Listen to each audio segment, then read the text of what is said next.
All right, Miss A and I are here. It's visitation day. Are we allowed to say how many times you go to visitation? Yeah.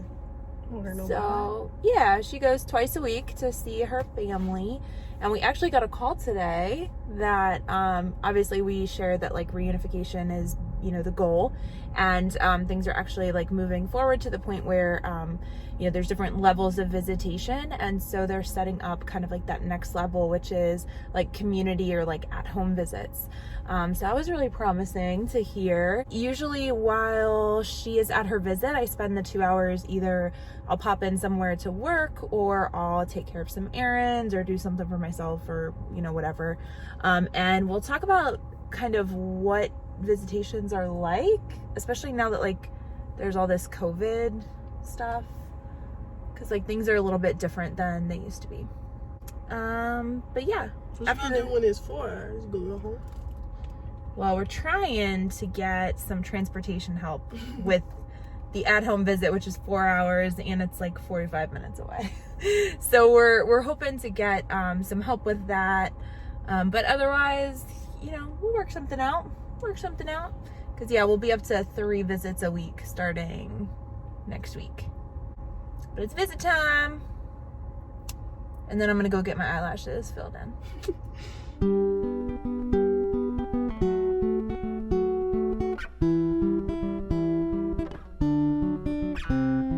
So I got my eyelashes done and ran an errand, and now I'm just kind of sitting and hanging out in the parking lot waiting for Miss A to be done with her visit.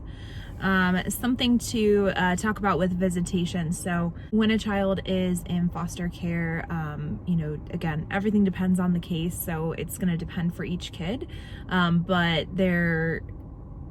the caseworker sets up, a visitation schedule. It can be weekly, bi-weekly. It depends on the, parent's schedule.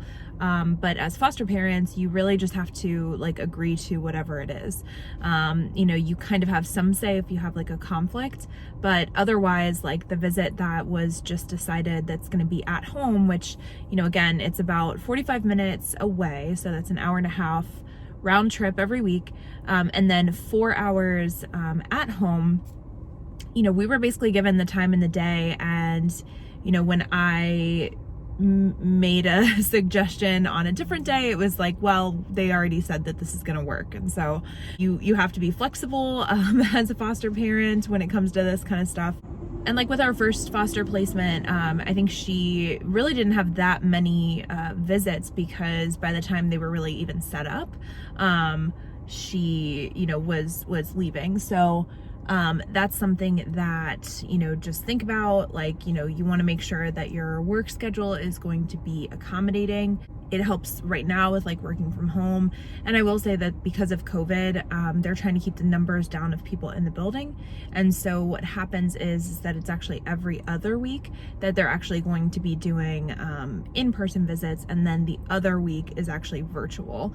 So visits still happen. It just looks a little bit different, and it really is unfortunate right now for the families that they're not able to get as much, actual time, physical time with their family.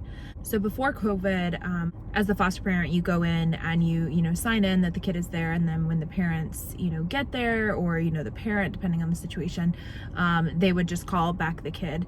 And then when it's time to pick up, at the center that we're at, like they would allow us to actually go back, and you'd be able to like say hi to the parents, and basically it's just like a whole floor of like sectioned off rooms. So you would like walk down a hallway, and like there would be like open, like not really, there's like partial walls, there's not like doors or anything, but it's just like open rooms that as you're walking through, you see families together, like kids together, and that sort of thing. So it's a little odd, because like you feel like you're invading their space, their privacy, their time, because you would just be like walking through, and it's a little weird. Now with COVID, they don't have anybody else come back. So you just, show up, you let them know which kid you're picking up, and then they'll call that kid out into the lobby. I remember very early on when we, hadn't had our first placement yet, and I was watching, I think it's like Christy Gior or something. She had a placement where there was like an issue with one of the like birth parents, and there was this whole big thing about how like she didn't want to have contact. She didn't want to like at visits have contact with the mom. And I remember like thinking, oh my gosh, like that's like crazy, because like it ended up happening. And now like being the foster parent and seeing how things work, like I see her parents a lot of times, because once the visit is over and like you're leaving, if they don't have anything else to do, if they're not waiting on another kid to get picked up, or they're not talking to like the facilitator, then they'll head out too. And so you might ride down the elevator with them, you might see them in the parking lot. So that's just something to like be aware of. And I also should mention, so like each visit is, facilitated, it's monitored, it's supervised by, a worker. I don't believe they're caseworkers. I'm not actually entirely sure, but they're there to monitor and basically to, report on what progress is being made.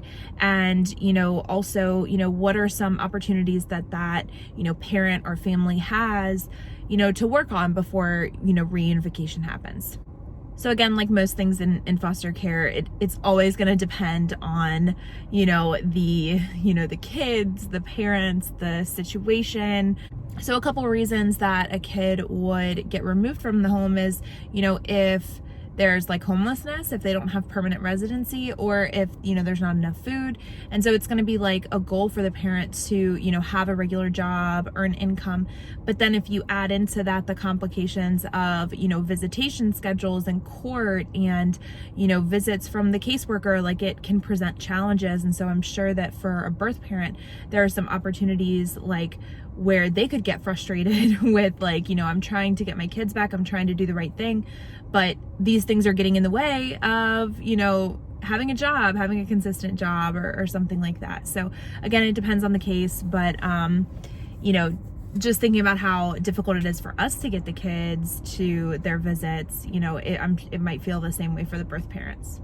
So it's about time for me to hop on up there and get Miss A. And tonight, I think we're actually going to order Chinese food because we're feeling a little lazy.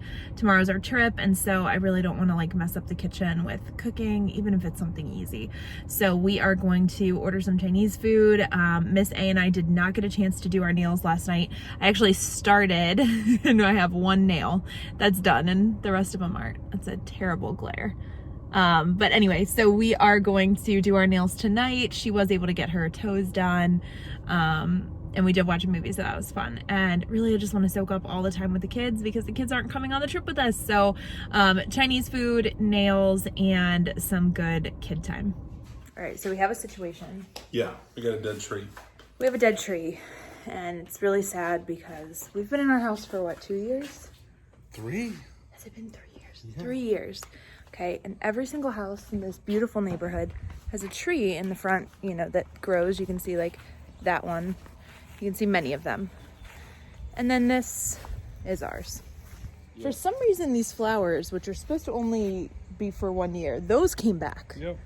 But the tree did not. And I noticed, watch this. So I just like pushed it and the whole dirt starts to lift. So the roots definitely are not established, right? Nope. Should we save the flowers though? Can I save the flowers? Yeah, that's a good idea. These happen. These like, I don't even know, these, I don't even know how to do this. You're doing a great job. Get it from the base. I'm trying. I don't even know how deep like these go.